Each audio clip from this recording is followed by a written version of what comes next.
Today's episode is brought to you by AOS Kitchens, the South's leading outdoor kitchen design and installation specialists.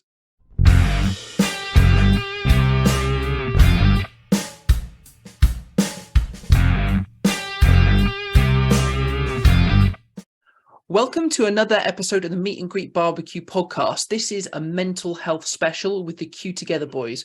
So we have Dan from Urban Streatery, we have Tom from BBQTom, we also have Dom from Cornish Carnivore. Sadly, Russ from Rusty BBQ Company couldn't be here with us today to record this, but Q Together is such an important, fantastic movement that everyone should get behind. And these guys are doing some great things all around mental health in the barbecue community. But I'll let them talk to you about all of that. So without much further ado, here's the guys about Q Together. So really, Russ, genuinely from Rusty BBQ, really was the kind of brainchild behind it, really. And I remember that he was celebrating. If I've got this right, I might not have this right, so we need to get Russ on. But I think he was, again, this might be quite personal for him, but I'm sure he won't mind. I think he was celebrating the fact he's been poorly before, and he's had the big C, and I think he's made it quite common knowledge that he's been through that battle, and he came up the other side, and I think he was celebrating the fact that he'd come up the other side. So he had this thing on Mental Health Awareness Day of amongst the barbecue geeks, amongst us, our little UK barbecue and overseas as well barbecue community, to simply, very simply light a fire and take a photo of it and share it on your Instagram feed with the hashtag Q Together. And it all really kind of stemmed from that, because the response really was overwhelming. It really was. And it kind of ties in together with the stuff that both myself and Dan said on your previous podcast that we've done with you guys, but also stuff that we've done together as being brand ambassadors for Rusty's barbecue. But many of us have found that barbecue is just a lovely little vent. It's a lovely tool for some well-being and some mental health, and physically getting outside, lighting a fire. It ticks all of those boxes and gets some endorphins going.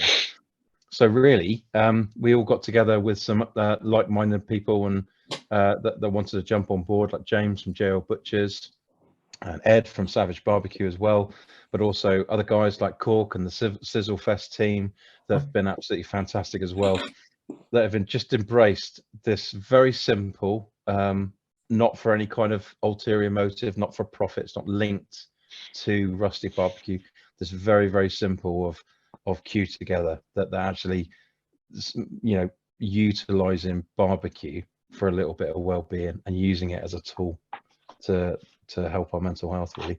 And it's something that I feel very passionate about, and as does Dan and Tom. And this year was a kind of big moment for us, because the Sizzle Fest team, as I said, they've supported this right from day one, and they offered us a stand at Sizzle Fest without any cost, which was an incredible gesture for them, because it was, it's a very costly event, that and the guys at SoCal as well, the amount of time and effort and money that they put into a big event like that, to give us that space and that time to sort of carry our message for the first time formally, to formally put some some colors and some branding and some faces behind the Q Together idea. It gave us that space to be able to get up there. And I think all of us really have been blown away by how successful it's been. I was just about to ask, actually. So I know, obviously, you said about almost bringing it out as its own kind of brand. You've launched Q Together as a social channel as well. At Sizzle Fest, did you kind of get a lot of people coming up and being quite open and talking to you about their experiences in barbecue and perhaps struggles that they're having? Did you get the kind of level of response that you were hoping for? I think we did last year. One for Tom and Dan, I think. We did last year. Speaking personally, I mean, we all were at Sizzlefest last year, just as a kind of, you know, as an outing.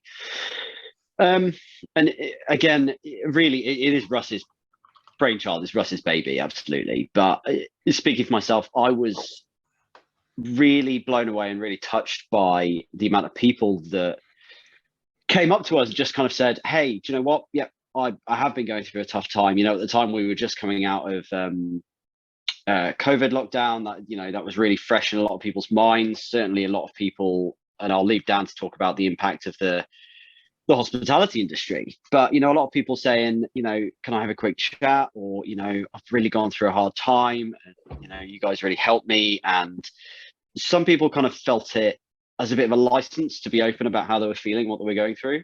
And anything we can kind of, anything we can provide for that outlet, I think is a great thing. You know, the statistic remains that the biggest killer of men, I think it's under 45, is suicide. And a lot of the time, people in particular, but men in particular, build themselves up and work themselves up into such a place where they feel that that is their only option, or that that's the best thing they can do for the people around them. When, you know, I think it's touched a lot more lives than it should have done. It's definitely touched my life, and it shouldn't. You know, we should be open with our feelings and open to saying, you know, we need to take some time for ourselves, and we need to talk about actually what is going on with our lives and also what's going on in our heads, because it's very different. And I think that's where the kind of hashtag Q Together has been powerful, because that is meant as a tool of, do you know what? We have a great community. We've got a lot of people who speak openly about what they're going through, and, you know, whether it's, you know, hangovers or barbecue disasters or whatever, it's quite an honest little community. But if you put Q Together in your hashtags, then what you're saying is, do you know what, guys, I'm here. If you feel you want to talk to me, or, you know, if you want to open up to me, or whatever that is, I'm here. I'm down for it. Let's change the conversation. So I think last year we were surprised by the amount of people that kind of came up to us and had that conversation, which is why we wanted to do something a bit, perhaps a bit more formal this year, or a bit bigger, just to kind of really push the message. And it really was, I think, last year, the amount of people that really did come up to us, either collectively where we were hanging around and having a beer, but also individually, privately, when people on the last, at the first Sizzlefest, when they saw there was a moment to catch one of us individually, especially later on in the evening, when people were sort of getting a little bit kind of more relaxed and you know, bearded up and stuff, people were coming up to genuinely and saying how much the idea has helped them, but also then reaching out as this, you know, for a little bit of help. And I think that's what we really tried to do. Is there's no agenda, there's no formal kind of organization, and we're actually looking at that really, because I think sometimes that what we realized after this year, one of the things we took away, I think, and I think it's quite I think it's okay for me to say openly, is that maybe we need to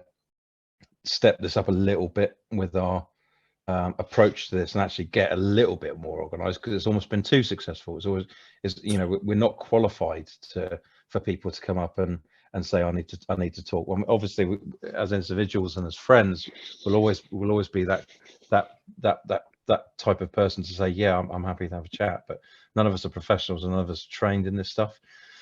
So that's really what we're trying to do. This is very grassroots, at the coals faced. And but also, I mean, I think, especially with Sizzlefest, what we tried to do is take I think it sounds a little bit maybe grandiose to say taking the stigma away, but what we wanted to do is try to be a little bit more approachable. And I think that's the key to the success that we've had so far, is that we've all been fairly open about all of our individual kind of struggles. And I think that the fact that we've been so open, especially with our individual Instagram accounts and going live, it's encouraged people to say, do you know what, yeah, it's okay to talk about it. And that's, if I had to sum up everything, that we're trying to do. It's that it's okay to talk about it, that we should be able to talk openly and have a laugh and you know, just talk as openly and as freely as we can about this stuff, because that's the thing that's literally the killer. That's the I think that's where people don't feel as if they can talk. I think that's where fire and food, like one of the things we like to say is that, you know, food is the gateway to conversation, right? So we all have these memories of sitting around the table with our families when we're kids and talking about your day and what's going on at school and et cetera, and, you know, just having that, and like Dom touched on earlier, just that process of kind of going outside, whether or not it's by yourself and you're having a bit of a kind of, you know, I do find it cathartic. I do find it therapeutic of going outside, lighting my chimney starter, you know, doing the same thing in the same order again and again. It is a type of meditation, because I know that I'm going to do this and I'm going to get this result. But also standing around a fire with your mates, you know, having a beer and being able to have those honest conversations. And, you know, whether or not it's that I want to take the piss out of Dom because he takes 18 hours to cook beef ribs, or I want to, or, you know, I want to remind Dan. That took like 9 minutes for you to bring that. Or I want to remind Dan that he completely stitched me up when we were going to go to a barbecue competition together, and like he completely failed to show up. And then didn't get stitched up. You did win. Yeah, it's more by luck than judgment, though, mate. I think. Let's be honest. And I think, but and then also have a totally normal conversation about the stuff we're finding hard in our lives. I think that's what helps me. I've come from a background where you sort of, and I think we probably all have in certain jobs, where if you've got a problem sort of mentally, you keep it to yourself, otherwise you're considered a weak part of the team. And it's only until the last sort of 3 years, coming up 3 years, that we started all of this, that I actually started opening up and talking about my problems. And that's mainly thanks to these two guys and Russ. We talk nearly every day now. And that's everything from talking about rugby to health issues to everything. But without that, during COVID, I don't know where my head would have gone. And I think that we've sort of nailed it on the head. That first Sizzle Fest was almost like got the ball rolling for this. People coming in and talking to us opened their eyes and sort of opened my eyes and went, there's more than just me feeling like this. I remember that first Sizzle Fest. Dan came up to me about halfway through the day and said, have you had people come up to you and talk to you about Q Together and stuff? And I said, yeah, I've had a couple of people so far. And by this stage, it was only like 2-3 o'clock in the afternoon. And that just then increased right throughout the whole day. And it was in the evening that Dan and Russ and Tom and me said, we need to think about this a little bit more. We need to structure this a little bit more, because we're obviously hitting a nerve here. I do want to do. So one of the things that we actually had planned for this Sizzle Fest, and we didn't end up getting to do, because we were having too much fun cooking brisket, I think.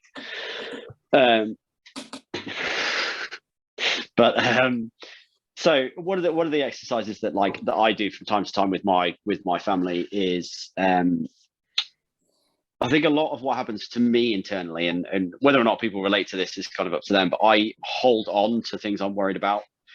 And I hold on to you know, whether it's small stuff or whether it's, you know, inconsequential stuff or whatever it is, but I hold on to that, and it builds and builds and builds into this kind of pit inside of me. So one of the things we like to do is we just call it kind of burn a worry. So the idea is you have a you know, piece of paper or whatever, you write down something you're worried about, or, you know, something that you fucked up at work or whatever it is, and you get that piece of paper, and you can either share that, you can make that choice to share that with the people around you, or you can not, and you can just decide to let go of that.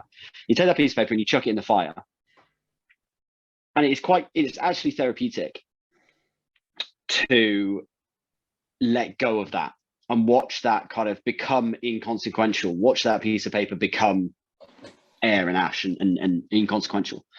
And it's, as I say, it's an exercise I do with my daughter.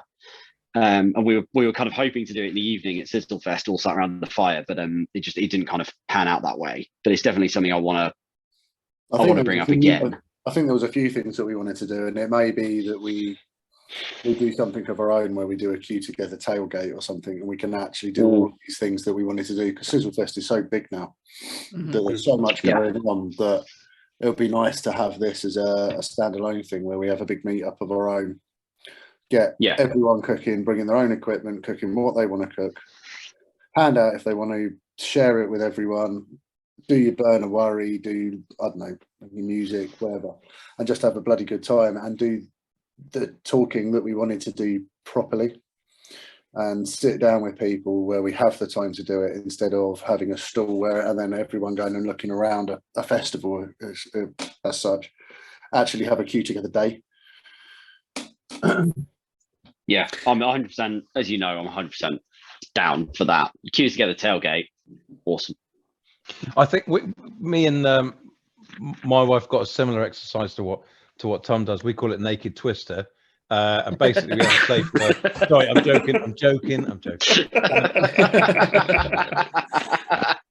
One thing that we did talk about in the lead up to this Sizzle Fest was working with some of this kind of smaller barbecue companies like Ed from Savage Barbecue and Russ, about getting some sort of queue together presence at some of the other festivals in 2023 that are particularly kind of geared towards that kind of barbecue community, like Smoke and Fire and is it Black Deer Festival and that sort of stuff. All of that pub in the park and all of that stuff. And I think there's scope there to have, even if it's just a minimal presence, even if it's just a couple of us there to say, hey, we're here, you know. Did anyone else, you know, when Marcus turned up this Sizzle Fest on the Queue Together stand? Because Marcus Borden was there just as a punter. He bought a ticket. And he just kind of turned up and said, he just kind of turned up and he said, are you all right, boys? I bought a picanha. And some bone marrow. Picanha, some bone marrow and some bread. I'm going to hijack your barbecue, Dan. I think. He said, do you mind if I cook with you boys today? We were just stood there going, Star Trek. You can't say no, can you? To say? What are we going to say? Like, no, fuck off. Obviously. Listen, Marcus, get in the back of the queue like everyone else. Yeah. Going back to Sizzle Fest as well this year. No, Tom, you said about it. It doesn't matter how big the account is. You could have 5 followers or you could have 500,000. Me and Tom had a sort of. We were going just to say hello and be barbecue geeks, just to say hello to DJ Barbecue, Christian, and we ended up having about a half an hour conversation with him about Queue Together, about mental health, amongst other things. But it was breaking down that wall of the so-called celeb chef that the instant we started talking about Queue Together and what we were doing, he had all the time in the world for us. Yeah. And it just goes to show that it doesn't matter who you are, this affects everyone. Yeah. I suppose that then shows the strength of a community, doesn't it, as well? And actually what a community means, that obviously, you know, Russ and yourselves are kind of starting that, but if that message can kind of escalate through the community and actually the UK barbecue community and going further supports each other, then it's the right kind of message and the right environment for people to thrive. I think that's where a lot of, and Dan, you touched on it absolutely, you know, through lockdown. I think that's where our community is kind of, or certainly our R3 experience of the community has kind of come from, is that element of support through lockdown. Without lockdown and without COVID, this is probably the biggest positive that ever came out of COVID, other than the first 6 months where I had the time with my youngest that I wouldn't get back, and time with all of them that I wouldn't get back. Meeting you guys, we wouldn't. I mean, if it was no COVID, no lockdown, I wouldn't have changed my personal Instagram account into at the time, a hot sauce Instagram account, selling my sauces and barbecue sauces, and then getting into the barbecue community. That would never have happened. So we wouldn't. Yeah, we need to have a little conversation about your sauces, Dan. Yeah, your sauces are just incredible. Honestly, have you guys tasted is mayonnaise? No, We haven't. I haven't been lucky. Privilege. I haven't been lucky enough for him to squirt his mayonnaise at me. To be fair, Honestly, oh mate, honestly, it's not, and for everyone that's listening, it's not like a weird euphemism. honestly, if Dan said, that's the late night show. if Dan said to me, come into this darkened room, put on a blindfold, and put some mayonnaise in your mouth, I'd do it. No, I would too, just because he's a good-looking lad. Yeah. and then I'll get the metalhead out afterwards. Yeah. Dan's They mayo. will be coming back. Metalhead mayo by Dan Urban Street is really, honestly, it is honestly one of the best mayonnaise I've ever had. It's beautiful. I'd say it's probably one of the best mayonnaise-based things I've ever put in my mouth. When you're bottling it, Dan? Well, that's dependent on my clans, mate. So I don't know if you saw in my stories a few weeks ago. I started. I put up a little tastery, hinty type thing of doing a Kickstarter. I'm looking at next year going full time with this properly. I've been I'm going to look at industrial unit on an industrial estate. The back part would be a development and prep kitchen, and the front part would be an area for masterclasses, demos, pop-ups. And I would bring back the sauces, potentially stock Russ's rubs, olive wood barbecue, charcoal, stuff like that, and do this properly now. A little place for me and Tom to grow old. Yeah. There's a little mezzanine that you can have a little bunk. Little flat over the couch. Yeah. Little flat over the couch. Shotgun top bunk because fucking hell, Dom's a big lad. All right, fucking hell. I mean, I was going to say, just when our wives eventually get fed up with us just buying barbecues. I'm still not convinced. Is your wife at home tone, Dom? Yes, she's at home tonight. You see, mine's out because I'm still convinced that she's the same woman. Hang on, I'm going upstairs just double check. No, you're actually because my Lauren is out tonight and she's out all day tomorrow as well. Okay, for anyone that doesn't know what we're talking about, both of our wives are called Lauren, and we've realised that they're never in the same place at the same time. So it's a bit kind of like.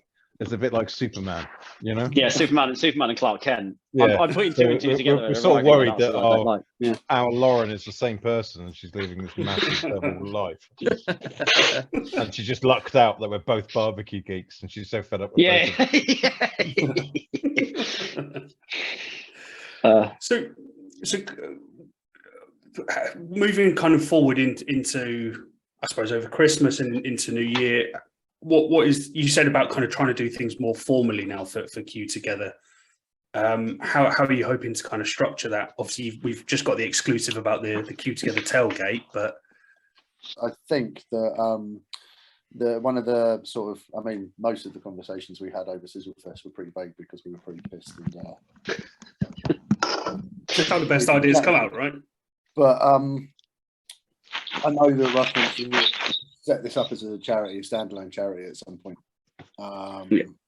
where anything that we do, we can raise money for mental health, men's mental health, barbecue, community mental health, whatever we want to call it. I know that's the direction it'll start going in. And then, like Dom said, looking at festival appearances, doing our own things, it's just trying to find time for everyone to get together. I mean, even just trying to film the podcast, it's taken 2 attempts and probably could have taken 3. Just because life's now taken over again. Now COVID's gone, life's back again, which gets in the way of doing all of these wonderful things that we all enjoy doing the most. But yeah, I'm definitely finding that in terms of commitments. Like during COVID, it was easy, right? Because I had nothing else on. Rugby had gone away. Work was from home and you know, slow. So it's a case of now everything's back. You know, kids are back at school. My partner's back at work. blah, blah, blah. It's a bit of a case of everything feels like it can pile up again. So that's where we really want to make sure that we're waving the flag for kind of taking that time.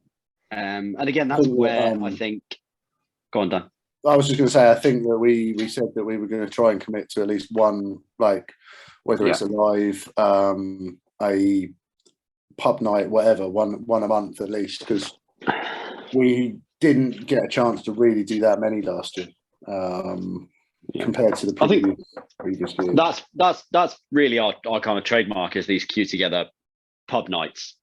And it was meant to, originally we did it because, so Russ obviously runs the Rusty BBQ company. If anyone's listening who isn't aware of the Rusty BBQ company, get aware, because his rubs are absolutely banging. And I know that, so myself, Dan and Dom are very, very pleased and honoured and fortunate to be ambassadors for the Rusty BBQ company.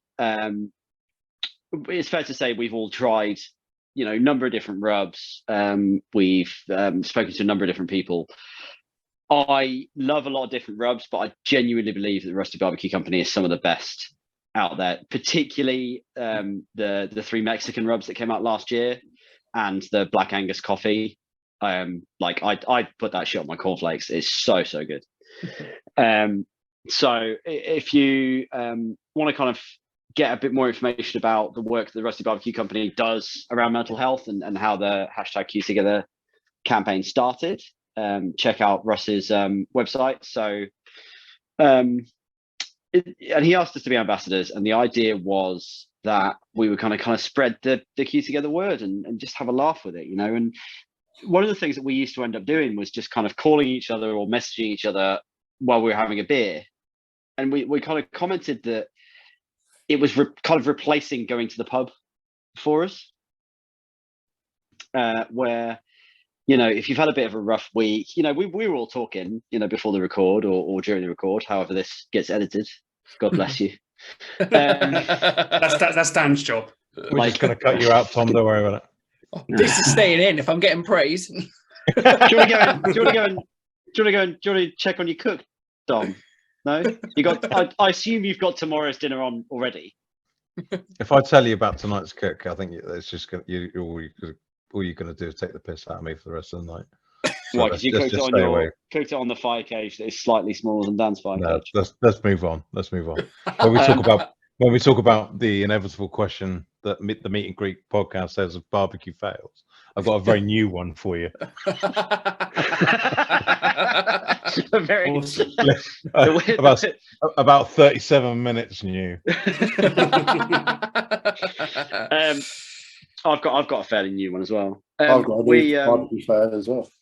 Yeah, great. Awesome. Fucking Dan, you're meant to be the one that's good at this, Yeah, man. Dan, you're the chef. You're meant to be the one that's sort of leading this little tribe. Oh, you just wait. Anyway, we did. So we decided we were going to go on Instagram Live and just kind of have a couple of beers, and with no structure and no intent and no anything like that. So some of us cooked some food because that's what we like to do when we have a beer, but we just chatted and shot the shit, and people dropped in, and you know, some people stayed for a couple of hours, some people stayed for one beer and kind of popped off. So it was really like kind of being in a pub, and it was so great and therapeutic, and everyone enjoyed it and took something away from it differently. We really had so much fun. We really did, and we gave the opportunity, especially because this sort of times this coincided really with the time that Instagram, if you remember, it used to when you did a live, it was only 2 people, but then Instagram switched and gave the functionality to be have 4 people at once. And I hear on the grapevine that's probably going to be increased, but I heard that as well. I was about to say that I think it's going to increase to 6. It really did have the ability then to cycle round and invite people and have one person as a host, and then get the other 3 to sort of cycle round, and it gave people the opportunity to just pop on, say hello, have a beer, talk about barbecue, but it also just it just gave the ability for us to a little bit of, you know, spread the gospel, as it were, spread the kind of Q together and stuff. And we always on all the pub lives that we've done, we always take a moment, and it wasn't intentional. It's just because I think maybe we're all mates and we were in that gear. But we always took a moment to say, "How you doing? How's your week been?" And we started that, at the start of this conversation. We said, "Hey, how you doing? Are you guys okay? Same, yeah. How you doing? You okay? How's your week been?" And I think that's so key to a very easy win. It's a low-hanging fruit on the mental health side. Just to break it down, not to say, "Yeah, I'm going through all this shit for the last 12 years, 13 years, whatever." Just to break it down and say, "I've had a good week," or "I've had a bad week," or "It's been tough, but I'm feeling okay," or "It's been good, but I'm feeling low and I don't know why." I think the foundations getting of that sort of spectrum on it. The foundations of that are because we've kind of openly spoken about that stuff. Where how many times have we all been to the pub on a Friday night, and your mate says, "How you doing?" "Fine." "How are you?" "Yeah, I'm great." Do you know what I mean? And you fall into, and then you get home from the pub, and your wife goes, "Oh, how was Mike?" It's like, I don't know, but he lost 15 games of darts in a row. Yeah. Like it's just having that license, and almost kind of having that space where we've waved a flag and we've said, "Do you know what? I'm asking you a question because I want an honest answer, not because we're in a social convention and I have to ask how you are." Where actually, if you start to tell me, I'm going to become disinterested. Let me ask you this then. So I do this thing. I do barbecue wars with Cork, which has kind of become a bi-weekly issue. During lockdown, we did it every week. Yeah. And I love it, and it's its own thing, and it's evolved over the time and whatever else. And I think early on we tried to add structure to it, and then we just decided that it was going to be two blokes drinking beer midweek, cooking barbecue, and that's what it was, right? Yeah. But generally, if I get busy during the day, I'll look at what I've got to do in the evening and think, "Oh God, I can't be bothered. I just want to sit down. Just want the world to leave me alone for half an hour." But then as soon as I start doing it, I think, "I'm so pleased I did. I'm getting a real reward from this." Do you feel similarly about like when you do podcast records, in terms of like, even though life gets busy and even though there's other pressures on you, that once you kind of sit down and you start doing it and you get into that rhythm, that you feel the reward from having made that commitment? Yeah, 100%. Like Owen knows from before I did these podcasts, I used to do hospital radio. And again, it was about talking to people, interviewing stuff, and I like the sound of my own voice, apparently. That's why I must have been doing it as well, to be fair. You've got a beautiful Welsh lilt, it's fantastic.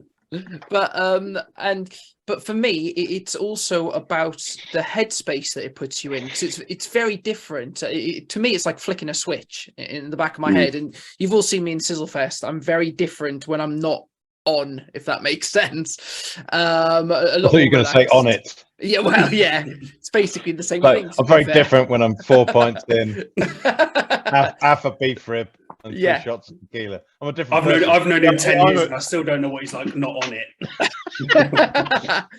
But I'm from somewhere which where I'm from, and I went to school with all these people and lost that battle to mental health. So as soon as you guys started talking about this, it resonated with me so strongly. And you were talking earlier about when you're asking people, how are you? We had a rule that was drilled into us at school after this sort of stuff started happening, is that you don't ask that question once, you ask it twice. You ask it at the start of the conversation, and then probably about 3/4 of the way through, you drop it again, and you get a very different answer. Very different answer. But these conversations that people have around barbecue, being with like-minded people, it lets them open up in a different way. So it resonates with me very differently. So I do things like podcasting and anything kind of media-wise, because it just opens up my mental health and my headspace. But the platform that you're giving guys and people out there, but particularly men, don't talk about their feelings, to be able to log into an Instagram live and talk about it, to be able to go to one of these pubs events, is frankly amazing. So the work you're talking about putting into next year, I think is going to be so important, and you guys must be proud of where it's come from and where it's going from that perspective. Massively. I think we're all of us. are proud of it, but I think where we are right now is a little bit shocked, because we didn't quite realize how much of the nerve we hit. We didn't quite realize, especially after the last Sizzle Fest, like how well it's gone down, how I don't want to say needed, but like how common it is. The fact that our little kind of community use barbecue as a kind of well-being tool, and it turns out that a lot of people, so many people, feel exactly the same, and they do it that they utilize it as that kind of well-being tool as well. I think what I was really a bit overwhelmed, to be honest, from my point of view. Sorry, go on. It must be overwhelming with that many people coming forward to you and saying, what you're doing means a lot. I need to talk about it more. Where do we go? And I remember us again talking at Sizzle Fest, Dom, and you saying to us, like you said earlier in the show, it's getting to the point where so many people are opening up. You're thinking we need to somehow give them access to a professional, because waiting lists on the NHS are huge now. You know, we are blessed with having the NHS as something that a lot of other countries wouldn't have, that gives us free access to things. But the problems, to the extent these waiting lists can be 18 months for like a mental health referral. And if there's a platform that you can help people cut that out, you're saving people in a very different way. But how do you even start doing that? Yeah, so one of the very kind of practical things that we took away from our kind of debrief at the end of the last Sizzle Fest was that we would all try and make an effort to do a mental health first aid course, and that's something that Russ has done.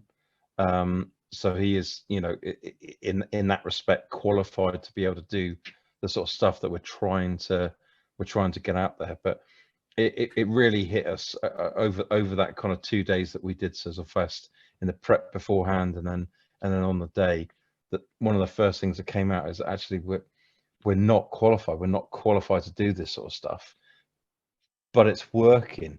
So we need to put our money where our mouths are and actually do something that's real and structure it. And one of the first steps that we came across was the first aider mental health course. I've actually managed to enroll on a mental health course through work.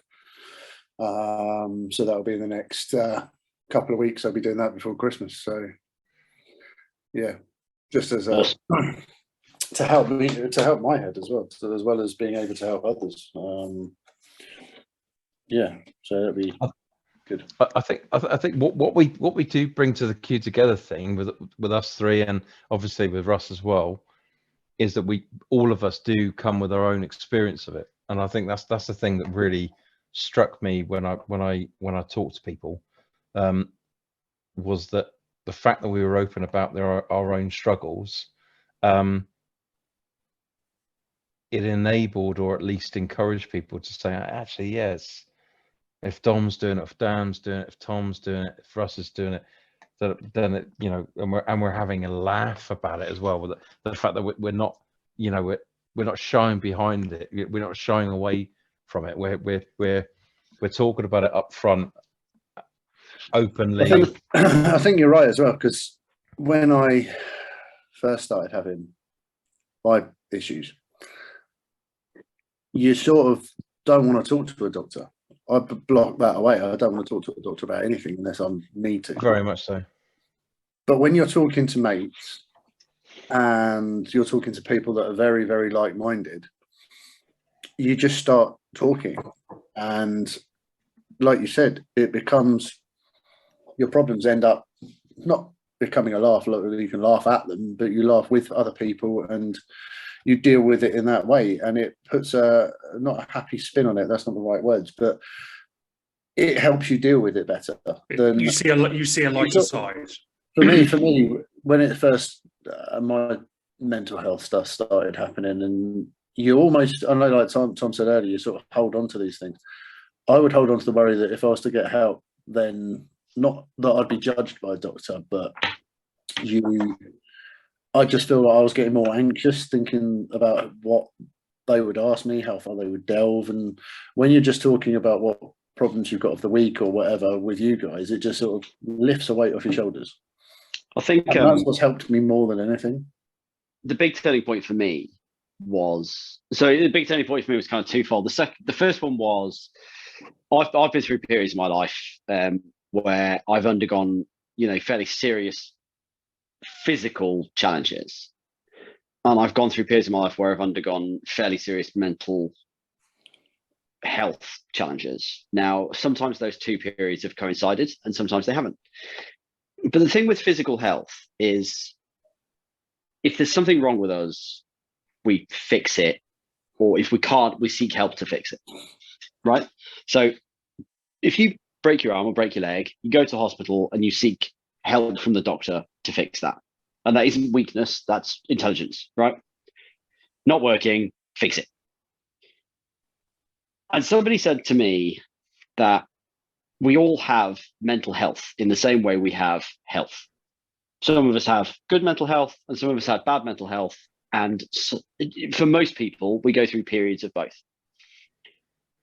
But when we have bad physical health, we recognize that and we seek help to fix it, right? We take medication or we stop doing as much or whatever it is, right? We stop eating as much red meat and drinking as much beer, which isn't generally an option for any of us. Some of us do that. Yeah. And we need to feel the same way about mental health, right? We're all, most of us are going to go through periods of bad mental health in our life, but actually recognize that and take steps to kind of sort it out. It's not weakness, it's intelligence. I think do you think sort of going back on what you were saying, Dan, about, you wouldn't necessarily want to go to the doctor. Is it almost like the formality of it? Yeah, I think it is. It becomes like, it's the kind of anxiousness around the formality of seeing a medical professional that makes it seem more of a problem. Exactly that.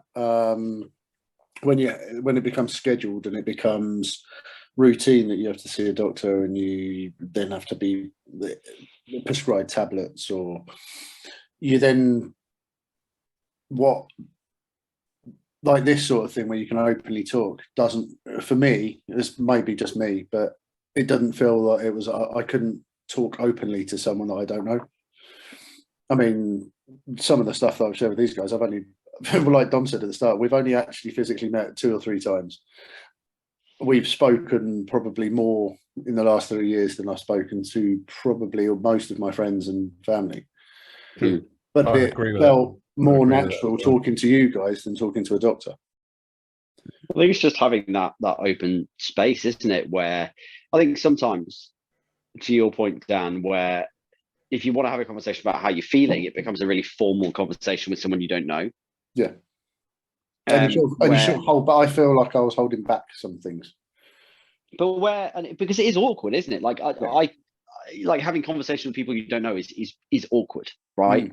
Like honestly, if you want like a dictionary definition of awkward, it was me and Dan trying hovering around DJ Barbecue at Sizzle Fest, going like, who how can we, like, it was just, honestly, it was like two fangirls, like fly on two. It was 100%, yeah.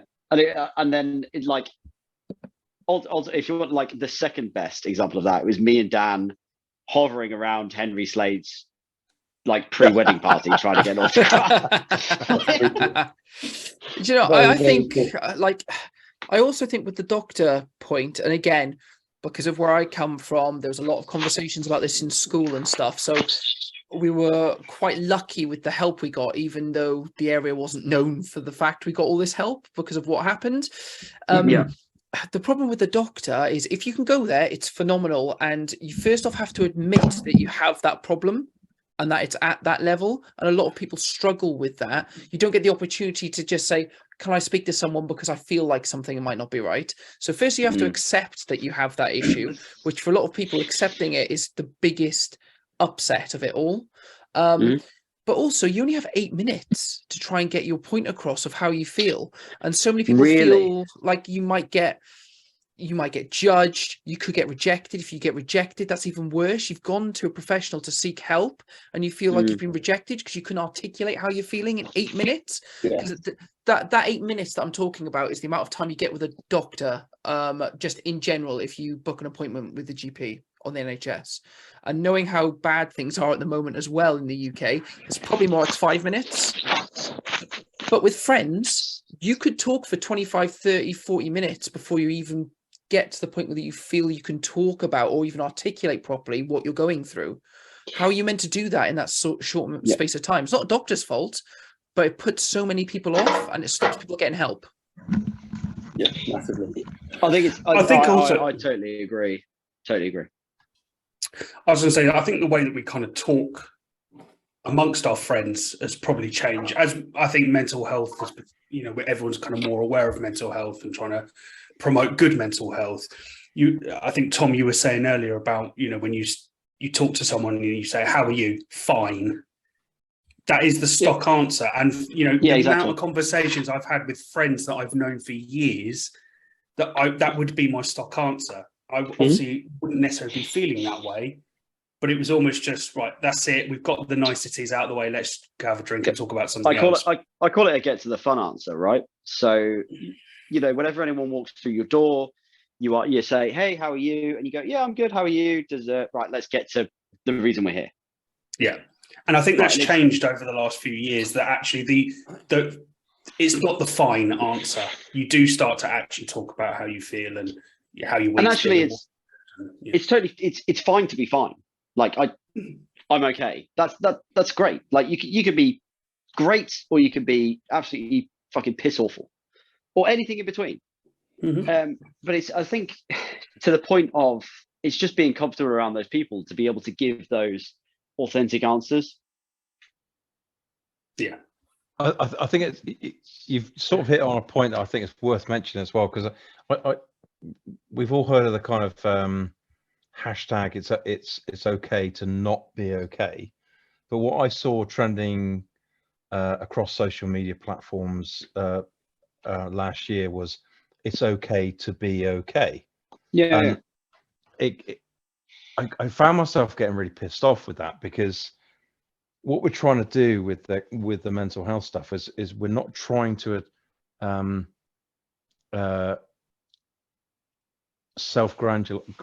aggrandize ourselves or kind of self-promote just using mental health as a kind of platform to do so.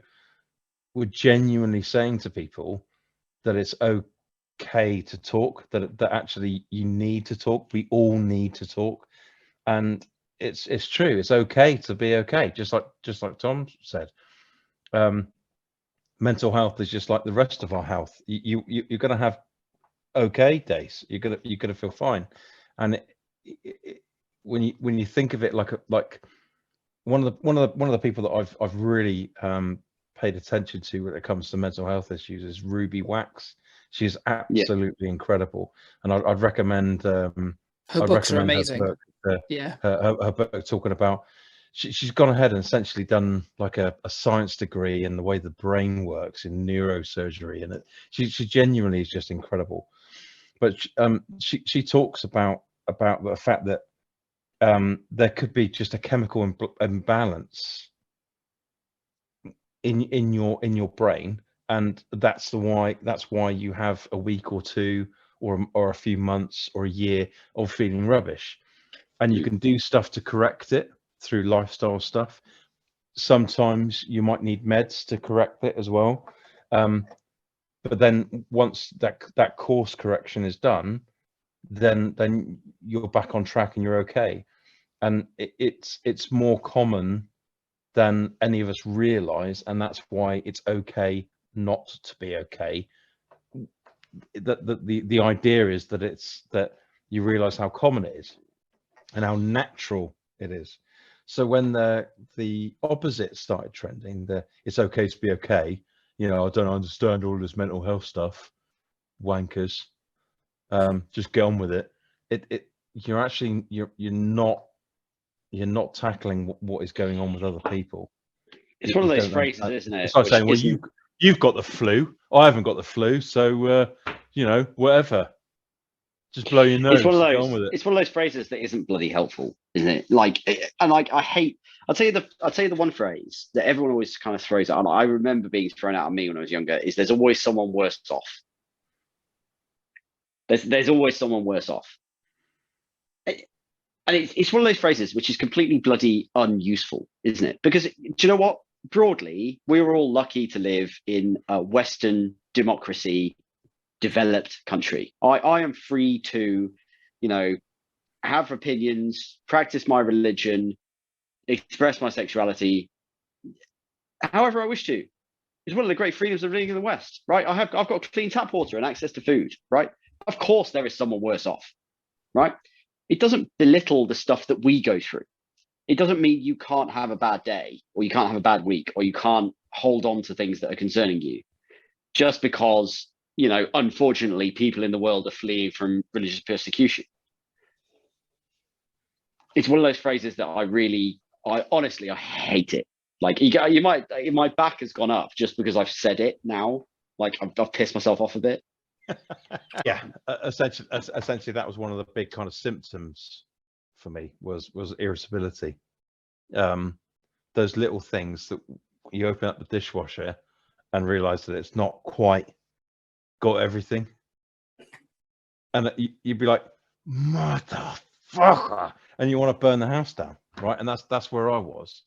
And what the help that I got sort of talked to me was about the analogy that you talk about is imagine a pint glass, and you fill up the pint glass with beer, and every drop of beer you put into the pint glass is a stress, right? So think about the bills, the finances, the stress of work, the stress of your kids, the stress of family life generally, all those kind of Christmas presents and stuff you've got to do, all of the little stresses. For every stress, you put a little drop of beer into the pint glass, right? And you're getting near the top, and you think, well, that's my mental health. That's the stress. When you talk about things like PTSD and depression and all of these different types of things, you've got to imagine that you're still filling up the same pint glass, but it's already got some beer in it.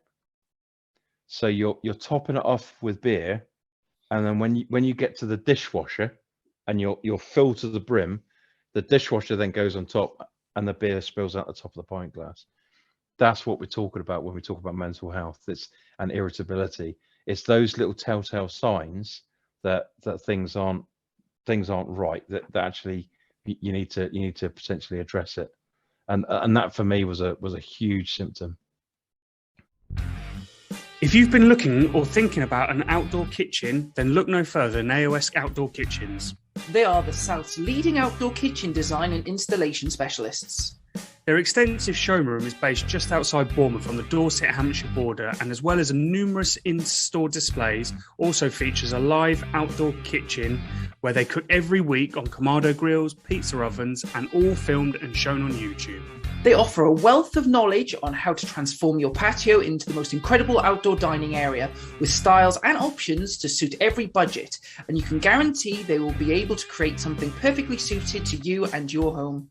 They stock and supply everything that you're going to need for outdoor cooking, including barbecues, Kamado ovens, pizza ovens, outdoor fridges, and every accessory that you would need to become the ultimate outdoor chef. So if you want to make yourself the envy of your friends and neighbours, get in touch with them today to arrange a consultation and take the first step in transforming your back garden into the most incredible entertainment space. Visit aoskitchens.co.uk. So, Dom, can we understand what you've cooked for your dinner? Yeah. So one of the things that I really wanted to do, bearing in mind I am the Cornish Carnivore on Instagram, I've always wanted to be able to. What the hell is going on at your house, Tom? It's right. It's literally nothing. The noise you've just heard, and again, there's a dragon landing on your roof. No, so the noise. I'm currently in the kitchen, which is the basement of my house, The noise you've just heard is The my East Wing wife. or the West Wing, Tom? Hilarious. My So the noise you've just heard is my wife arriving home, which is up at the floor directly above me, and my 9-year-old dog being so excited that my wife has arrived home, running up and down the stairs from the kitchen to the living room. Okay, wow. So Dom, has your wife left? Yeah, she's not there anymore. Yeah. No, she left when the TMG arrived on the back of the lorry. Yeah, of course she did. I'm surprised she's I still want it, she hasn't seen it. I want it. I want it. I just get this occasional text to say, yeah, she's all right. Kids are fine. I'm joking.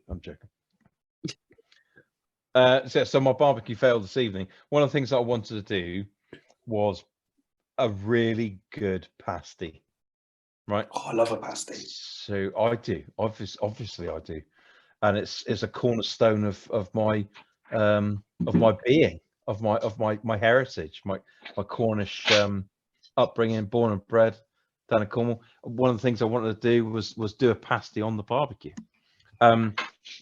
So I'm not very good at baking generally. I haven't done pastry before. So tonight was an experiment. I wanted to get the filling right before I do the pastry. So I just did shop bought pastry. I did Jamie Oliver and just did shop bought pastry. But what I did was I put it on the Traeger when I put the pasty together. Three good sized pasties. Put them on the Traeger. But tonight was just around the corner in our local rugby club, my son's rugby club, was the under 13 match. So we all wanted to go up there and support them. So I thought, right, this is going to be ideal. I'm going to put the pasties on 200C on the Traeger. I'll leave them on just as we leave. We'll go up to the local rugby club, have a couple of pints, come back, an hour, bish bash bosh, kind of these beautiful pasties. And if it drags on at the club, I'll just use the keep warm function on Traeger, and it'd be great. This is where Traeger is great for families and stuff. They're fantastic. Anyway, easy. So I got Sorry. silence, Tom. So I get home and it did drag on a little bit. We ended up spending 2 hours at the local rugby club. I consumed a little bit more beer than I was supposed to. I came home and realized that the keep warm command that I sent from the app didn't hit the Traeger. So what happened was I was baking these pasties for 2 hours at 200 degrees. And what's basically happened, they look fantastic. They do, however, crumble like a crab shell when you put your finger on the top. So a pasty should be lovely and pillowy and soft and beautiful. I just put my finger on top just to see how pillowy it was, and my finger went right through the pasty, through the filling, and out the other side of the cooling tray. So I realized at that point I may have overcooked them. Yeah. Let me make you feel a little bit better. So this is one of mine from the week. So because I work from home generally, so my kind of go-to smoker, because I'm not, one of the bourgeoisie like Dominic, I don't have a TMG pit or a Traeger. My go-to smoker is my little 37 centimeter Smoky Mountain bullet smoker, right? So a couple of racks of ribs from the butcher. I thought I'll stick those on in the afternoon. I'll work away. I've got a Bluetooth Inkbird Bluetooth thermometer, so I can keep an eye on my temperatures. But generally with those WSMs, once you get them dialed in, the temperature is the temperature, right? So I can leave them on there, leave my ribs on there for kind of 3 or 4 hours, let them go right through. I'm not a big fan of wrapping. I like a dry rib, as many people would know. So I left them on there, and then kind of similar to Dom, I went out to see a mate. I stayed a little bit longer than perhaps I was planning to. Got home, wife and daughter are hungry. I was like, ideal. Just get the ribs off. And we're eating. Happy days. So, we're just having some kind of jacket potatoes and whatever. So I went to take the ribs off, and they were, in my opinion, fucking ruined. Like, it fall off the bone to the extreme, like where I couldn't pick them up with my gloves on. They were just mush in my hands. That's Like, beautiful, though. I love ribs when they're like that. so I thought, fine. So I'll just top my, my jug of potatoes with my rib meat. It'll still be nice. It's still edible. Happy days, right? Until I realized. So the rub I thought I was using was the Rusty BBQ core powder, which is a great all-purpose, not particularly hot barbecue seasoning, right? It's got a nice little kick, but it's gentle, isn't it? All I actually used was Rusty BBQ Louisiana hot stuff. Which, true to its name, was very spicy. So my 9-year-old, who loves, slow cooked barbecue and stuff, and it was just like food. I don't know whether everyone's kids are like this, but if my daughter has one love, it is eating. Right? And so she digs into this. She puts food in her mouth and just, honestly, it was like a cartoon. You know, when somebody eats something hot, you can see the like rising through their face, and then the head pops off, and there's a cloud, and steam comes out their ears. It's like, I'm sure you're being dramatic, darling. And then like ate some of it. I was like, holy shit. Yeah, it was awful. It was just like, and then at that point, there's like, have a drink of milk, have some sugar, eat some honey, like whatever you need to do to make yourself feel vaguely better. Oh, by the way, not only are you in huge amounts of pain with tears streaming down your face, but now I don't have anything to give you for dinner. I want to hear Dan's failure, because that'll make us all feel better. Dan's disasters are never really disasters. Dan's disaster will be like, oh, I slightly over-seasoned the turbot. Over-seasoned the turbot, it's too fucking expensive. I've only got like 2 Michelin stars instead of a third. No, it was the wrong truffle. I was doing a barbecue for Firework Night, obviously a couple of weeks ago. Set the Traeger up because we were taking the kids up to see Justin Fletcher, Mr. Tumble, in concert in the morning up in Crawley, so an hour drive. Put the pork belly, the porchettas on the Traeger, set it all, put all the thermometers in ready. Thought these would be great because we'll get back about 2, head over to the party at 3, light the cage, get everything else ready, finish off the porchettas on the cage and crisp up the crackling. When we got back, I didn't have any signal on my phone, so the Wi-Fi wasn't working in the theatre. When we got back, I went to get the porchettas out, thinking, oh great, maybe I'll just wrap them so they stay nice and warm. I hadn't even checked to see how many pellets I had in the side, and it went off after about half an hour. Oh mate! So I had to literally chuck them in the oven for about an hour and a half, and then finish them on the cage. But luckily they came out lovely, but it was a proper fuck up. They weren't smoky in the slightest. But... Whoa!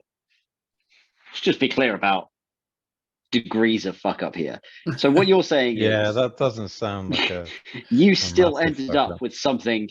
It wasn't what I wanted. And I quote, I believe this is verbatim, Daniel. They turned out lovely. Yeah, that doesn't sound like a fail. As a chef, it's a fail as a chef. It's a fail as a chef. Yeah. I suppose technically, though, as a guest, if you were paying for barbecue food and it was oven cooked. Exactly that. Well, yeah, but we've all been to a Wetherspoon and had pulled pork, haven't we? Yeah, true. That comes out of a tin. True. Yeah. I don't even think that goes in an oven, does it? No, microwave. Yeah. Just a massive retort microwave that. It's a suggestion of a flame. Yeah, it's introduced to a candle and then taken away quickly. Funny you talk about that.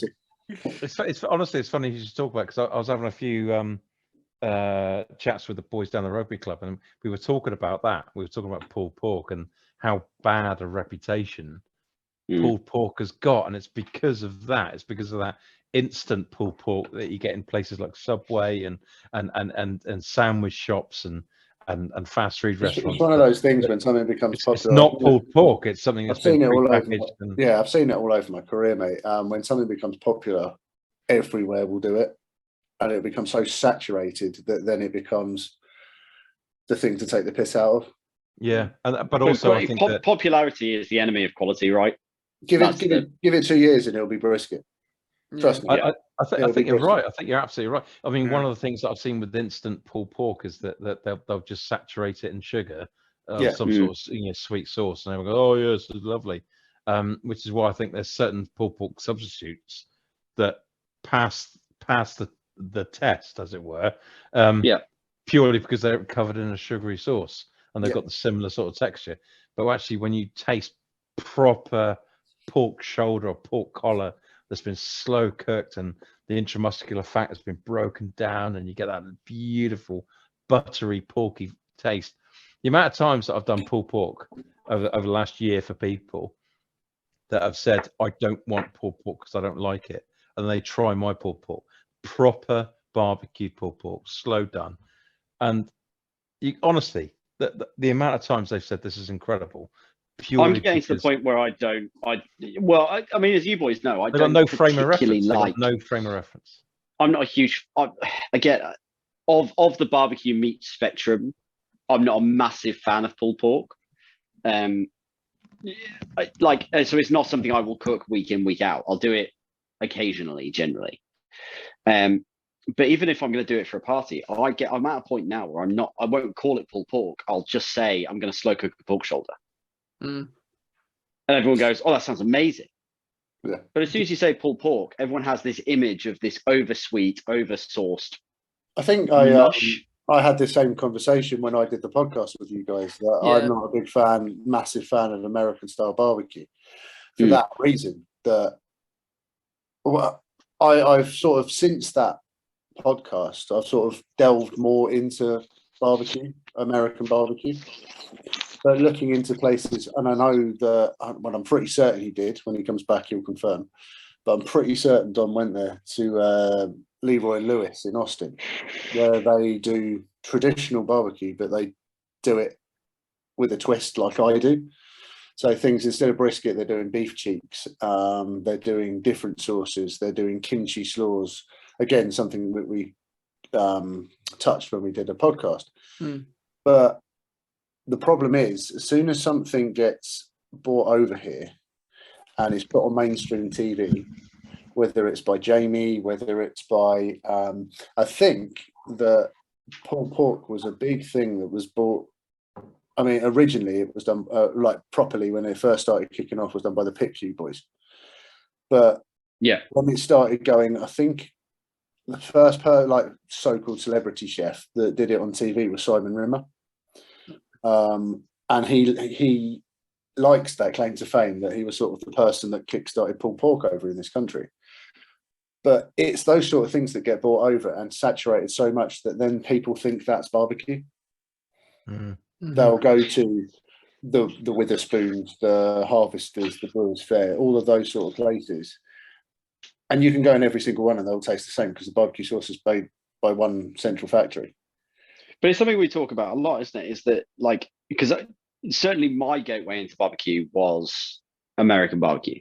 Yeah, I think most to be honest. But every culture in the world has a live fire or charcoal fire cooking tradition. Like whether you want to look at, that's what I've been doing so much now in the last 2 months. I've been looking at so many different cultures and cuisines at fire cooking. Even to the point where I was looking at some of the countries of the World Cup, the sort of not traditional countries, as like i.e. Qatar, and some of the different things that they do, which is would seem very normal to us. They have their own twist on. So they have their own take on a shawarma. But like you said, every culture will have live fire cooking because that's where, effectively, where everyone started cooking on. they started cooking. Yeah, over the fire. and we're digressing, but I think that's the really interesting thing for me. It's the two really interesting things that have always interested me about food is fire cooking and soup. Soup. Like, soup. well, because every there's culture, so much soup, different types of soup done in different ways. Like, if you look at our two cultures, so if you take the UK and like the Far East, so Japan and China, right? So in the UK, we have a vast tradition of soup, whether or not it's barley soup. I see. So you're talking about stuff like broths and that sort of stuff. Or like pottage, even from the Middle Ages, is what people consider. Pottage. Pottage. Yeah, that's illegal, isn't it? Well, it depends where you look. But if you go over to what happened in Cornwall, then you look at you've got like how many different soups did Chinese culture have, or Japanese culture with ramen? It's a whole like religion. Now, there's no way that those two peoples communicated about, hey, this is how I cook my stock. Do you know what I mean? Yet we've arrived at a very similar place, and it has a very similar place in our collective cultures. I get what you're saying. I think that there's a film called Barbecue, right? And it sort of explains exactly what you're talking about, is that there is this kind of inherent across all kind of cultures all across the world, that the fact that we discovered fire and then all of this awesome stuff happened after that. I think that's why, genuinely, to kind of segue back into what we're talking about, that's why I think Q Together is so important. Because that fire thing, it genuinely links us all together. Yeah. Across cultures. I know the film you're talking about. Across cultures, across cuisines. It doesn't matter whether you're necessarily cooking food, but that source of warmth. Culturally, we always used to hang around across fire and talk about stories and pass on knowledge ancestrally, and that's why I think it's so genuinely, it's so important, and it does join up all these different kind of cultures. I don't know where Tom's Heinz tomato soup came from, but other than that, bang on. Also, like, there's a reason that at some point every child becomes obsessed with fire for a little bit. Whether it's looking at candles, whether it's like outside trying to light like little sticks and things through cubs or anything, at some point every child becomes obsessed with fire, if it's for 5 minutes or if it's for like a year, and someone gets told off for like using links on like tennis balls and lighting them and stuff like that. But every child at some point is obsessed with fire because it's primal to us. It's key, right? Yeah. And I think that also, like, how many times have we, pre-barbecue journey or whatever, how many times have we been to a pub with someone who has an open fire and they've said, oh, I love a fire. Like, I love sitting next to a fire. And especially kind of this time of year. Talking about. This time of year, just to have that. Yeah, very much so. It really is. It's a real point of, we sit next to this thing and we make conversation, and it becomes then somewhere you stay and somewhere to be warm and comfortable and talk and really talk, rather than just kind of take the mick out of each other and be laddie. So if I had to go around across everyone that's talking today, what would be your favorite thing if I had to cook you one thing on fire? What would be the one thing, using fire as a source of heat? What would be your favorite thing? I'm going to go down to Dan first, then Tom, then other Dan, and then Owen. We're going to go around like that. Who's other Dan? Welsh Dan. Which Dan first? Yeah, Welsh Dan. I was going to say which Dan first, because I'm at the top between the other two. All right, we're going to go down to Urban Streetery then, Tom. For me, mate, living by the seaside, there's nothing better than fresh fish cooked over fire. Beautiful. Whether it's a bit of mackerel or an oyster like I cooked at Sizzlefest, and you don't need any more flavors. You just need a bit of salt. We need to talk about those oysters at Sizzlefest, because I remember you talking very openly, thinking, I'm not entirely sure how well these are going to go down. And then panicking. I was, and then when they arrived and you did them, it was literally the thing. It was like the Beatles, wasn't it? It was like the Beatles getting off an airplane. It just disappeared. It just absolutely. I wanted to try one, and when I said to you, "Is there an oyster left?" You just fucking giggled at me. You said, "No." You said, "I didn't fucking try one." They disappeared that quickly. Mate, I was shocked. Lot of horny people down in Southampton. There's a fucking lot of horny people down there, but I was shocked. Again, sort of from and I remember saying these to you when we had our little debrief afterwards, that from a chefing and purely personal level, at the comments that I got on my food and my personal Instagram page and stuff, where people seem to love my food that much. Those oysters were something that I did with Dave Spice Punch, probably about 6 months before Sizzlefest, and they were amazing. Dave made some Texas links and he brought them down, and we crumbled them over the oysters that I got from literally 2 minutes down the road from the river, and splashed on a bit of beer, did the beer onions on top, and yeah, they were great. But Dave's also a foodie like me. And I know a lot of people, when they go to barbecue, this comes back to the same conversation that we just had about what people view as barbecue. When you go to, and it's a family event, when you go to something like that, you don't know what people are going to want to eat, what they expect they're going to see. I thought, oh, fuck it, let's just see if I can get some oysters from Charles's brother-in-law. See what goes down. And I never anticipated running out within 30 seconds and people queuing up, waiting, going, is that one open yet? Is that one open yet? Can you pop that one open? They were fucking hot. They were burning my hands. People going, can you pop that one open now? I've literally got marks on my hands from these fucking exploding shells just to pop them open quick enough to crumble some of JL's link sausages. You've always been this sort of person, that the sort of chef that seems weirdly surprised that people love your food, and no matter how many people that are close to you, like us, like me and Tom and Russ, always say to you how good your food is. Yeah, you never seem to sort of. It never seems to understand. You are such a good chef, Dan. You really are. Yeah, couldn't agree more. Like they, go on, man, go on. No, there needs to come a point where you're no longer surprised by this, and it's. I think it's really healthy for you to be pleased with it. There needs to come. Tom is saying there needs to come a point where you need to stop making me and Tom look like dickheads. Man, I think in order for that to happen, Dom, we're going to have to get a lot better at cooking.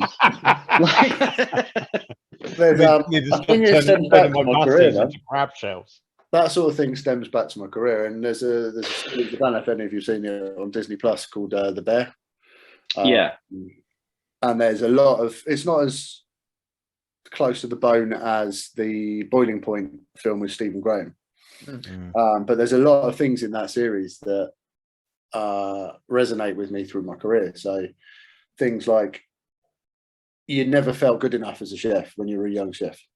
You never felt that what you were doing was as good as the other chefs in the kitchen, even though you're working as a team, as a brigade.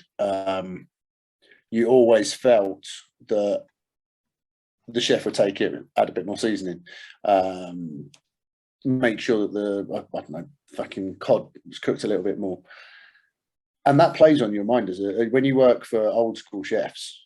That's how they worked. They would always make sure that it was almost like they were getting the final touch. Yeah. Whether you nailed it or not, they would add a spring, even if it's a milligram extra salt, they're getting the plaudits for it.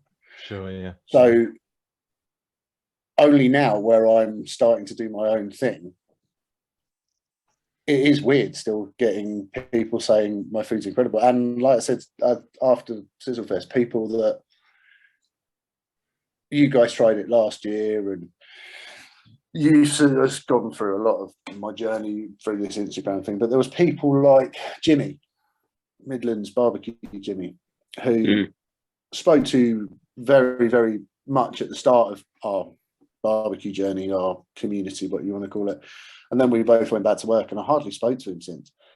But him coming over and just saying, I needed to try your food. I was like, to me, in this industry, I'm a nobody. But when you get somebody else that works in the industry come and say, no, I need to eat your food, that's when you sort of sit back and go, fuck, well, okay. Someone that's out in a different country knows my food and wants to eat it. That's when I sort of light bulb moment when, no, I need to do this properly now. I think that's very true across professions, isn't it? When you see a peer, you know, come up to you and says, "Yeah, we're talking about." Right. So, Tom, barbecue Tom, what's your favourite thing that someone could cook you over fire? What would you choose? I think for me, it is slow cooked shoulder of lamb. Oh, beautiful. And I think with me, and whether or not you're doing it, you know, high level over an open fire, or even on a sardo, or whether you're smoking it, or whether you're just doing it indirect in your, you know, 20-pound kettle barbecue from home base, it's something that is always delicious, and it's so special. And I think the shoulder of lamb, the fat content and the flavor, and just that, even with some, you know, just some, you know, even shop bought flatbreads, a bit of tzatziki, a bit of lemon juice. It's always special. It genuinely hits the spot for me every time. It's the thing. I think the reason I've probably said it is because I think it's the thing that I do really well. Sure, yeah.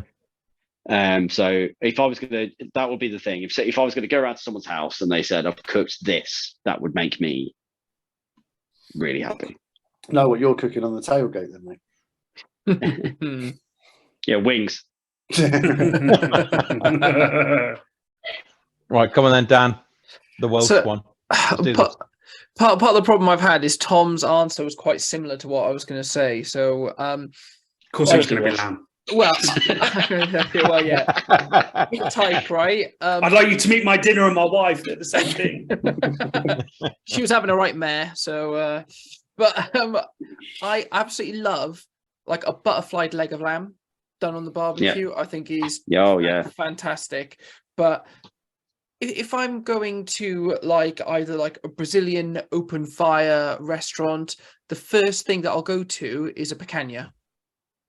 It's not something I've ever done myself at home, and it's You've never done a picanha. Never done a picanha at home. Oh man, you got mainly because I know that it's something that Steph will have, but it won't be top of her choice.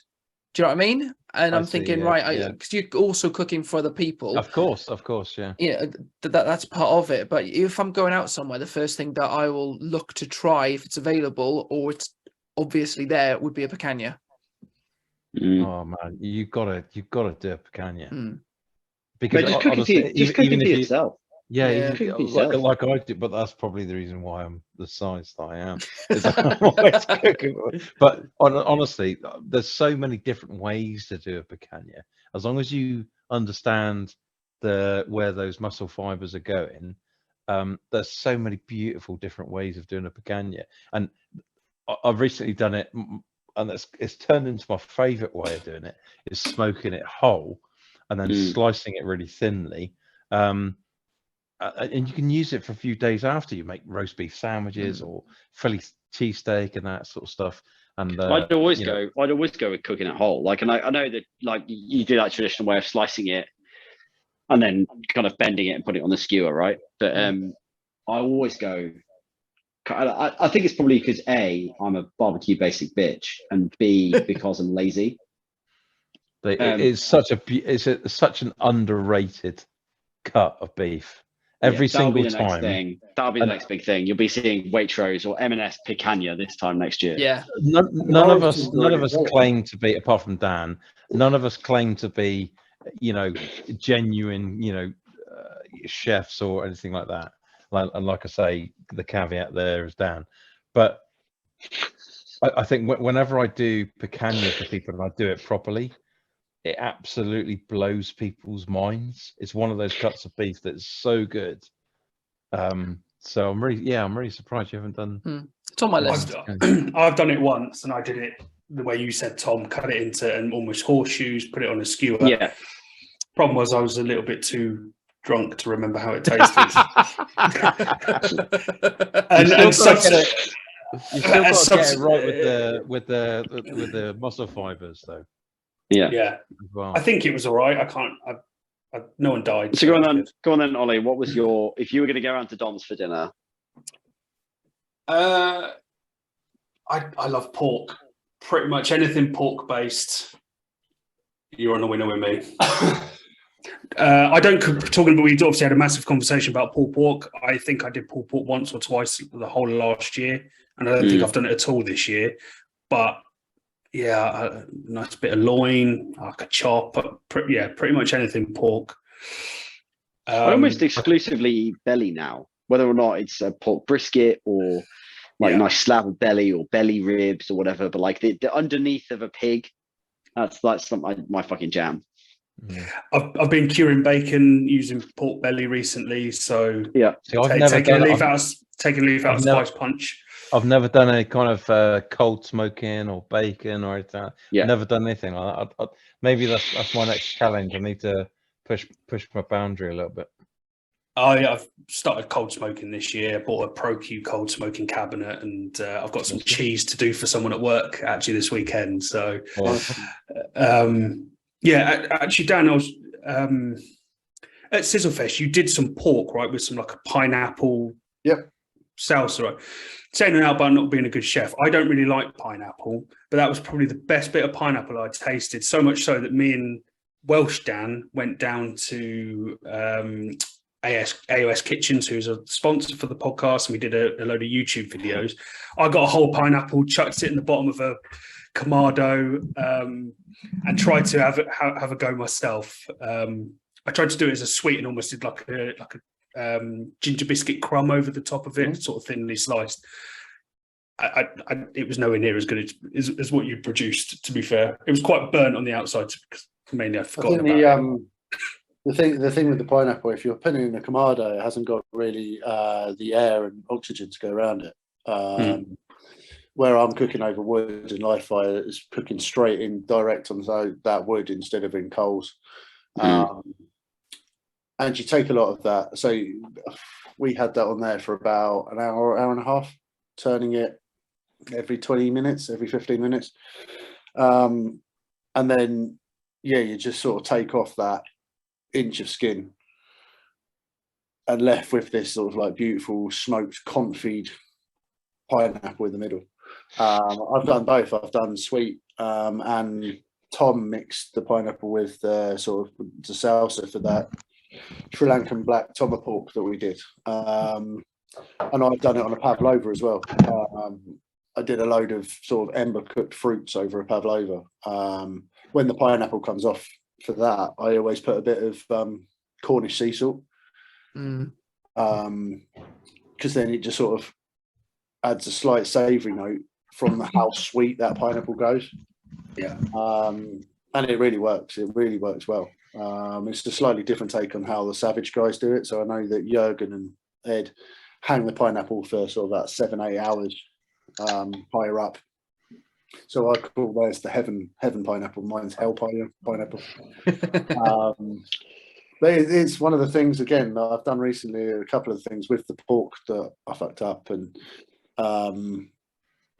a few other places where I've cooked the pineapples, and it's been one of those big talking points where people have gone, I don't really like pineapple, but that's bloody lovely. Why are you burning a pineapple?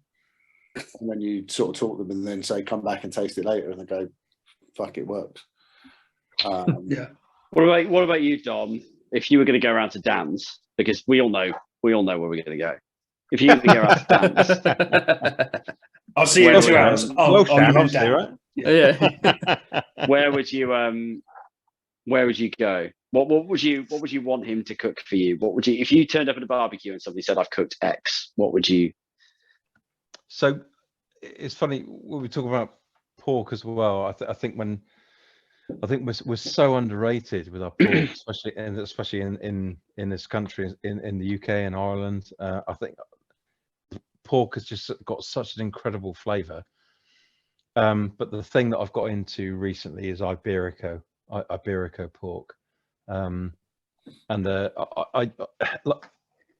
you know, it's difficult to. I'm sure all of us are the same. That when you cook something that's quite nice, you think, oh, that's really good, but I could have done this better, or, you know, or I could have done that, or whatever. We're all our own worst critics. Mm-hmm. But I've recently done a bit of Iberico pork for myself. Literally, no one else was cooking this, and I honestly said to myself, "That's the nicest thing I've ever eaten." That looks And stunning, and I remember that picture. That you sent me. and I think it was I bought several cups of Iberico pork.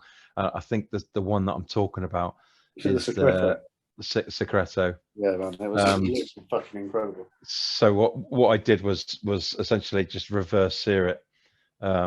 Just gave it a token sort of 20 minutes off the heat, getting some smoke and slowly breaking down the fat. And then what I did then is just give it a quick sort of just keep flipping method over the flames, and then let it rest for a good sort of half an hour. And, you know, taking that moment to really slice against the grain as well, so it all kind of, it's almost like I'm not entirely sure where the Secreto comes from, but it's almost like almost like a skirt, like a beef skirt, that underside. So you can really see, even after it's cooked, you can really see where the muscle grains are going. So it's really easy to slice against. Bit like the feather blade, or the beautiful. you know, anglais steak and stuff, where you can see where the grain is. You know, it was beautiful. It's one of the nicest bits of meat that I've ever tasted. Every single bite that I had, I was genuinely thinking, "Fuck my life, this is incredible." It really was, honestly, beautiful. So yeah, Iberico pork would be mine. Dan, sorry, Dom, because you're from Cornwall, I'm interested to know, you jam at the bottom or cream on top? oh fuck! Don't start this. I think that anyone, and I really mean this, anyone that puts cream on first should be on some sort of register. Well, it just so happens I'm from Devon, so you know we do it the proper way. If you're into that sort of thing, well, honestly, the right way. My favourite habit, my hobby during the summer. So I love a scone, right? And I think the thing we can all agree on is that it's a scone and not a scone, right? Yeah. Now I love a scone, and I do genuinely prefer jam first. But a lot of the time during the summer when I have a scone, I'll put the cream on first and tag Dom in a post on Instagram just to trigger him. So it's interesting because we're talking about mental health, and what Tom is saying is that what he really likes is really screwing my head up. What he likes doing is filling your glass of beer. That's what he likes doing. Yeah, exactly.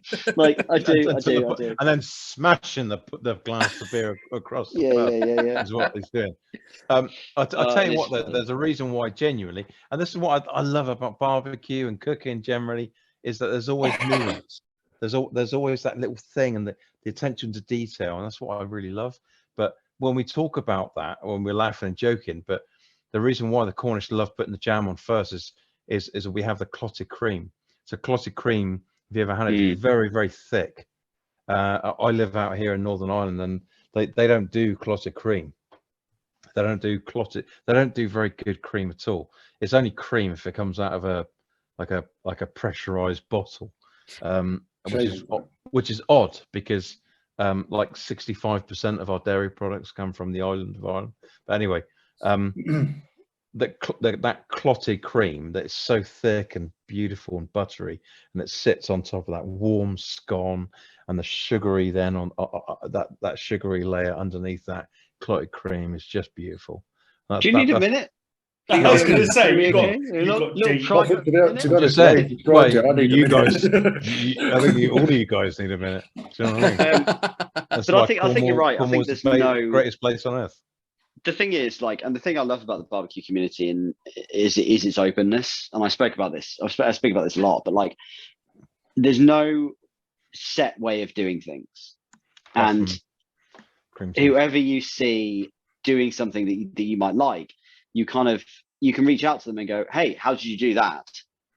And then they send you, and even like, you know, massive accounts who you think might be a bit cagey or be a bit uppity, they're not. You know, so and that's what I really like. You know, there's no right way of doing things. You do things how you like them.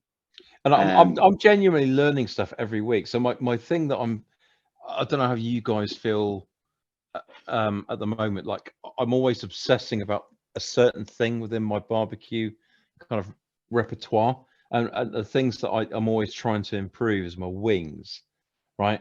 And the things that I've recently learned, Malcolm Reed, how to barbecue right, he mentioned recently about like cooking your wings just with a basic AP, a basic all-purpose seasoning, and then after they're cooked, then giving them your rub, and then treating them after with sauce after they're cooked. And I was really wanting to know, is there something that you guys are doing that, like, is there something you're trying to improve or tweak? I mean, the chicken wing, I'm confident with my chicken wings, right? And I'm sure all of you guys are as well. But you hear a different technique, or you hear a different kind of way of doing it, and you think, should I give that a go? And that's what I'm doing. So I think for me, it's not necessarily about like improving stuff, like, because I know how I like stuff, right? And ultimately, I'm cooking for me and my family. So I don't know if I'm necessarily looking to improve, but certainly if I see a new technique, I'll think, oh, well, that looks interesting. I'll give that a go. The thing that I would say is, at the moment for me, is budget cooks. Sure. And I'm really trying to kind of get the most out of low cost, readily available, cheap and cheerful ingredients, because like it or not, we are, however it's affecting each of us, we are in the middle of a cost of living crisis, and things are getting more expensive, and we are coming into the heart of barbecue across the world as well. Exactly. You're exactly across right, every Dom. Culture. Exactly the point I was going to come on to is making the most of that cheap cut. I mean, we've all seen, you know, prices of brisket and pork belly double over the last 2 years as they've become popular. Beef is recently, I don't know how you guys wait for chicken. In the next couple of months, chicken and turkey is going to go through the roof. Into the avian. So for me, I think that I am, because I'm almost kind of, I have this kind of strap line of, if I can cook it inside, I can cook it outside, right? Because if you put the lid on so I do most of my cooking on kettle. If I put the lid on, I've got an outdoor oven. There's nothing I can cook inside that I can't cook outside. So why not have that experience? Why not make the effort? Get outside. Yeah, exactly. Get outside. It doesn't need to cost the earth. Like you go through Instagram and you see, briskets and the fillet steak and, bone-in ribeyes and all this kind of stuff. And, if that's your hobby and you want to invest money in it, then great. There's plenty of people out there who have, bicycles that cost £10,000 and they go out every weekend and spend £30 on energy gels and whatever else. If that's your thing, great, more power to you. But barbecue doesn't need to be. You can have a great experience, something great with, a £5 shop from Aldi.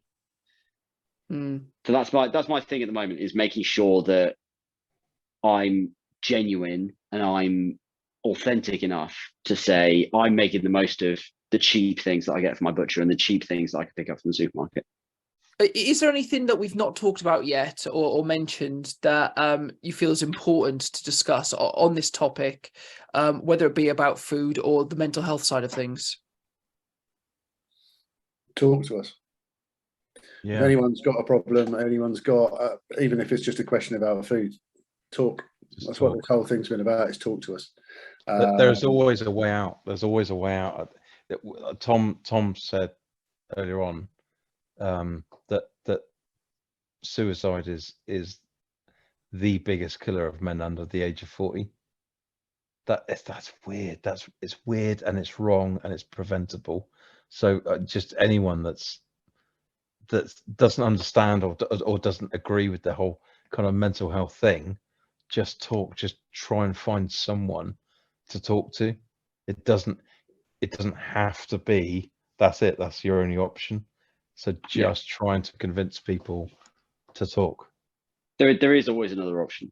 there is always an it can't continue, guys. Can it? It can't stand that there are tens of thousands of preventable deaths a year because people, and as I say, I know mental health affects everybody, but men in particular think that is the best decision they can make for their loved ones, and that is their only way out.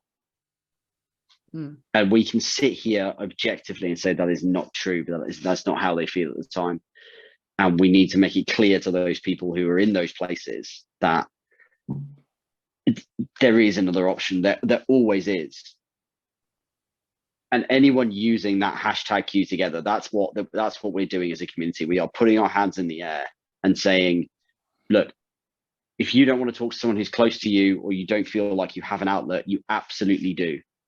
You search for the hashtag Q together and you pick someone who has used it. Every single person. And again, the response to our kind of rhetoric and our campaign has been overwhelming.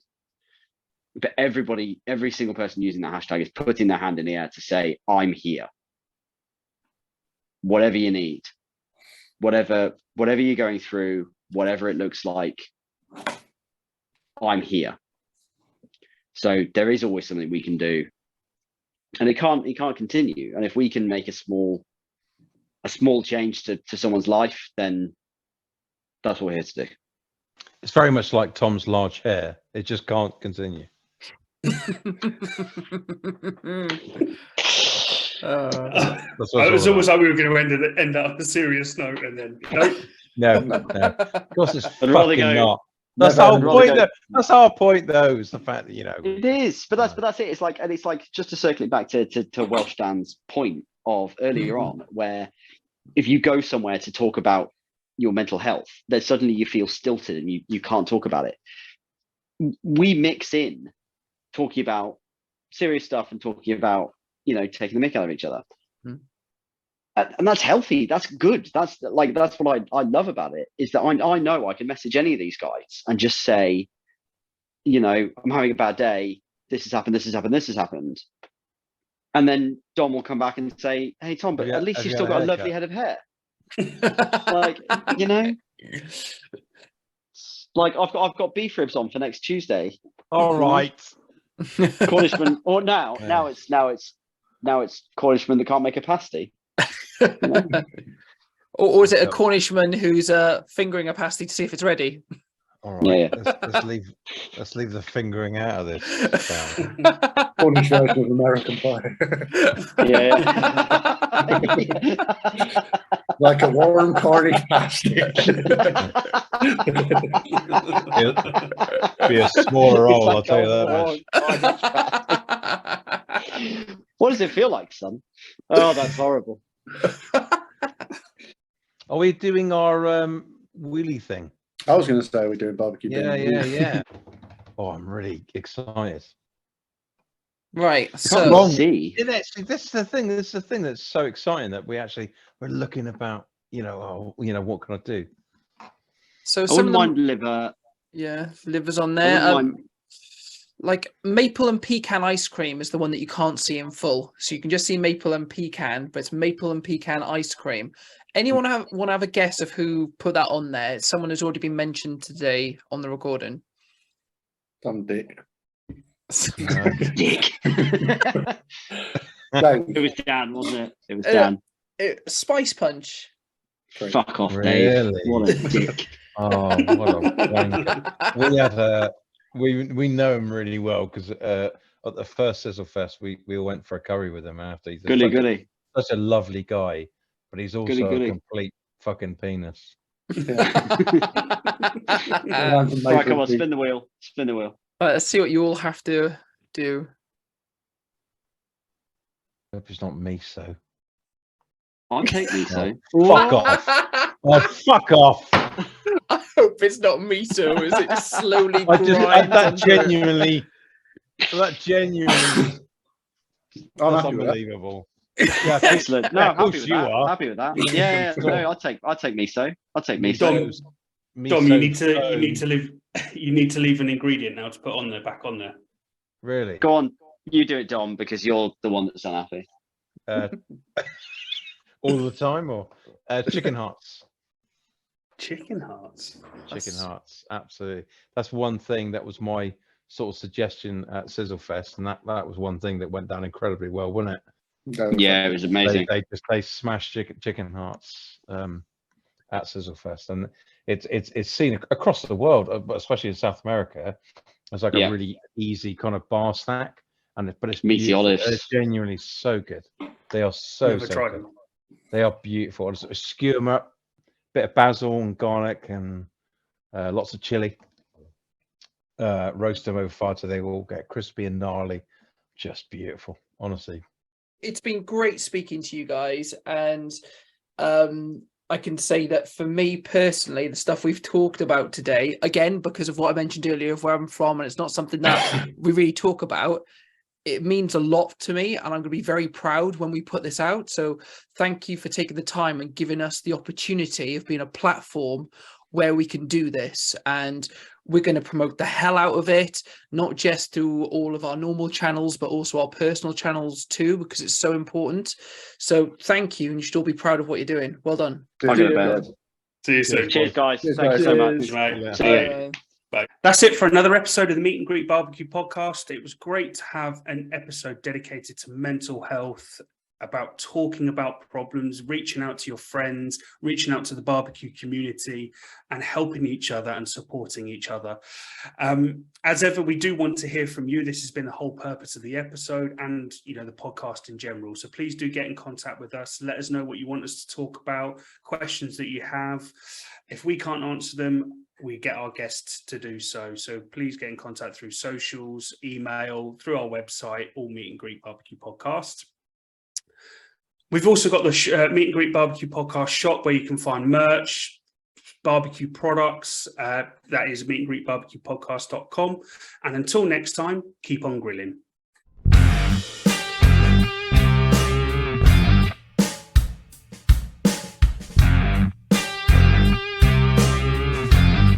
Today's episode is brought to you by AOS Kitchens, the South's leading outdoor kitchen design and installation specialists.